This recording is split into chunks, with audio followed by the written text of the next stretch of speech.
Hello नमस्कार, स्वागत है सभी का मेरे यूट्यूब चैनल पर। तो आज जो सभी स्टूडेंटों के मन में जो सस्पेंस रहता है, कन्फ्यूज़न रहता है, सभी सवाल जो होते हैं कि ऑनलाइन कोर्स और ऑफलाइन कोर्स दोनों में से कौन सा बेहतर है, किसकी कौन कौन सी कमज़ोरी है, किसकी कौन कौन सी खूबी है, तो मैं आज उसको एक्सप्लेन करना चाहूँगा। और जिसकी जैसी सुविधा है, जिसका जैसा मन है, वो अपने स्तर पर कर सकता है। मैं कभी ज़बरदस्ती नहीं करता, लेकिन मेरा जो काम है, कुछ स्टूडेंट कन्फ्यूज़ होते हैं कि सर हमें किस समय पर ऑनलाइन कोर्स की ज़रूरत होती है, कब हम ऑफलाइन कोर्स ले सकते हैं, दोनों में क्या-क्या डिफ़रेंस है, क्या फ़ायदे हैं, क्या नुकसान है।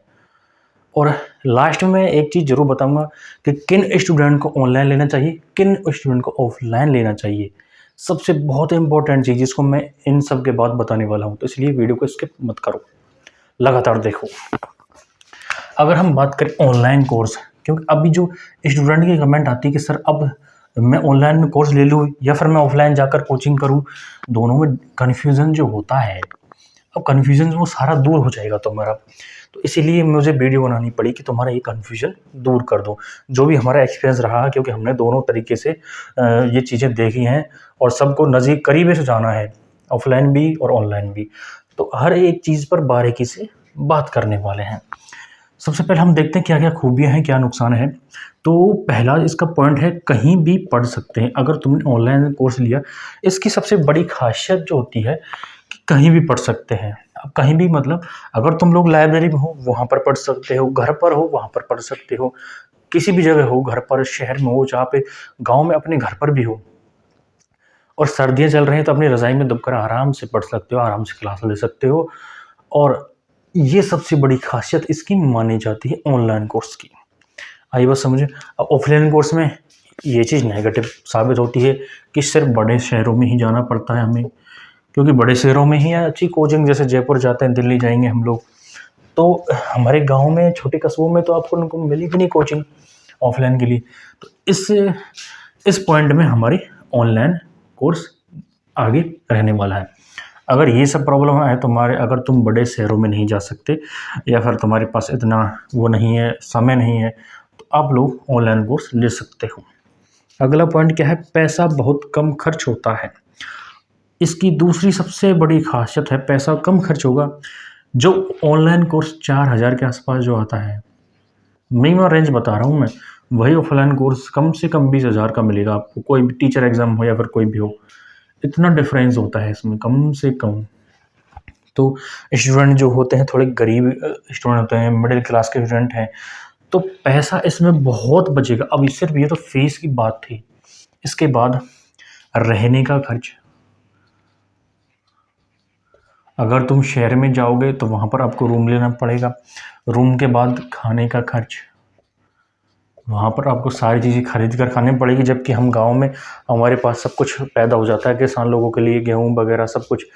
तो इसमें क्या है, रहने खाने का अलग से खर्चा लगता है, कम से कम 5 से 10,000 महीने के रहने खाने में खर्च हो जाते हैं। और अब रूम भी बहुत महंगे मिलते हैं। इन सब की बजाय ऑनलाइन कोर्स बहुत ही अच्छा है, हम घर पे भी पढ़ सकते हैं, कभी भी पढ़ सकते हैं। तो फिर अगला पॉइंट क्या कहता है, अगला पॉइंट है समय की बचत।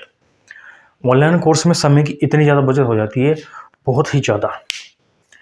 सबसे अच्छी और सबसे मुझे इम्पोर्टेंट जो चीज़ लगती है, इम्पोर्टेंट, कि समय की बचत। समय इसमें इतना बच जाता है, ना तो हमें बड़े शहर में जाना पड़ता। कहीं पर भी अगर हम जाएँगे तो सबसे पहले शिफ्ट होंगे, वहाँ पर शिफ्ट होने के लिए समय लगता है, रूम वगैरह देखने के लिए समय लगता है। इसके बाद ट्रैवलिंग, यातायात, क्योंकि डेली हमें किसी न किसी साधन से जाना पड़ेगा, तो उसका खर्चा भी बढ़ेगा प्लस में। आई बात समझ में? प्लस उसमें समय भी ज़्यादा खर्च होगा। आधे घंटे जाने का, आधे घंटे आने का, 1 घंटा उसमें खर्च होता है। और कम से कम 6 घंटे की आपकी कोचिंग होती है। उसी 6 घंटे के मैटर को, इस टोटल 8 घंटा आपका खर्च हो जाता है, मतलब पूरा दिन। इसी पूरे 6 घंटे के मैटर को आप 4 घंटे में आराम से घर पर कभी भी 2 घंटे सुबह, 2 घंटे शाम, ऐसे करके समझ सकते हैं। अगला पॉइंट है, जब चाहे तब पढ़ सकते हैं। इसका मतलब क्या है? इसका मतलब अगर आप सुबह अच्छा पढ़ना जानते हो तो आप सुबह जल्दी क्लास ले सकते हो। कुछ लोग शाम को तो बहुत कम लोग पढ़ते हैं, लेकिन कुछ लोगों को रात में बड़ा इंटरेस्ट आता है पढ़ने में, तो वो लोग रात में क्लासें ले सकते हैं और दिन में उसका रिवीजन कर सकते हैं। ऑफलाइन का जो नेगेटिव पॉइंट है कि पैसा ज़्यादा खर्च होता है। क्यों खर्च होता है? सबसे पहले फ़ीस ज़्यादा है। फिर रहने का खर्च, ट्रैवलिंग का खर्च और खाने का खर्च, बहुत सारे खर्च इसमें ऐड हो जाते हैं। तो ये इन सारी चीज़ों को देखा जाए, तोला जाए तो ऑनलाइन कोर्स बहुत कहीं इससे ज़्यादा बेहतर होता जा रहा है। और आजकल डिजिटल दुनिया आ चुकी है, तो सभी के पास मोबाइल फ़ोन मिलता ही है, तो आराम से स्मार्टफ़ोन में अपन ऑनलाइन कोर्स खरीद सकते हैं। अब इन सब के बाद जो मेरी सलाह है, मेरी गाइडेंस है, मैं किस चीज़ को प्रेफ़र करता हूँ और तुम्हारे लिए कौन-सी चीज़ वो सही रहने वाली है, तुम्हारे लिए कौन-सी चीज़ सही रहेगी, तो मैं अब बताने वाला हूँ किन स्टूडेंट को ऑनलाइन लेना चाहिए, किन स्टूडेंट को ऑफलाइन कोर्स लेना चाहिए। सबसे बड़ी बात, ऑफलाइन की सबसे बड़ी खासियत है तुम्हारे जिस भी चीज़ की तैयारी कर रहे हो, अगर तुम किसी मतलब फोर्थ क्लास की फोर्थ ग्रेड की तैयारी कर रहे हो,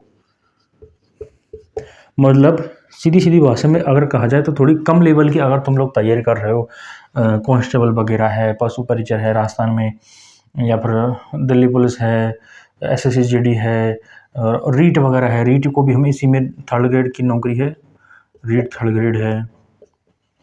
तो इन सब के लिए तुम्हें किसी शहर में शिफ्ट होना है, इतना खर्चा करना है, तो समय बर्बाद करने की जरूरत नहीं होगी मेरे हिसाब से।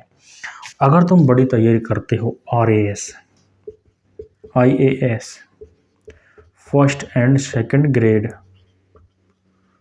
लैब असिस्टेंट वगैरह, तो इन जितने भी ये बड़ी भर्तियां जो होती हैं, इन सभी में भी एक बार ऑफलाइन कोर्स करना बिल्कुल ज़रूरी है, क्योंकि ना तो आपको माहौल मिलेगा। ऑनलाइन की सबसे बड़ी कमज़ोरी है माहौल नहीं मिलता हमें, क्योंकि हम घर पे अगर पढ़ते हैं, बीच में कहीं पे भी चले जाते हैं, वीडियो को बीच में छोड़ देंगे और कहीं पर चले जाएंगे। अगर किसी ने बीच में आवाज़ लगा दी तो वहाँ पर चले जाते हैं। अगर पढ़ने का मन नहीं हुआ तो मोबाइल को रख देते हैं, या फिर मोबाइल में और कुछ देखने लग जाते हैं। तो ये इसके नेगेटिव पॉइंट है।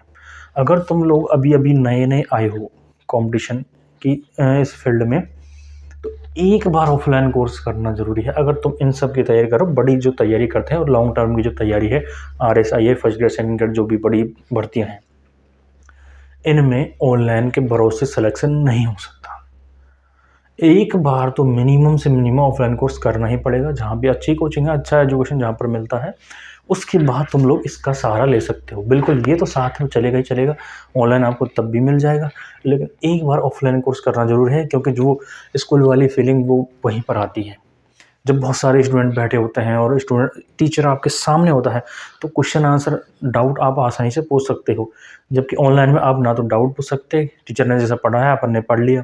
दूसरी चीज़, हम समय की बचत तो कर लेते हैं, लेकिन इस समय को हम किसी और चीज़ में खर्च करते हैं। फिर लोग, जैसे हमने 2 घंटे की वीडियो 1 घंटे में देख ली, तो हम बचे कुछ 1 घंटे में कहीं पर चले जाएंगे, या तो खेलने, मतलब टाइम पास में लग जाएंगे, मोबाइल चला लेंगे।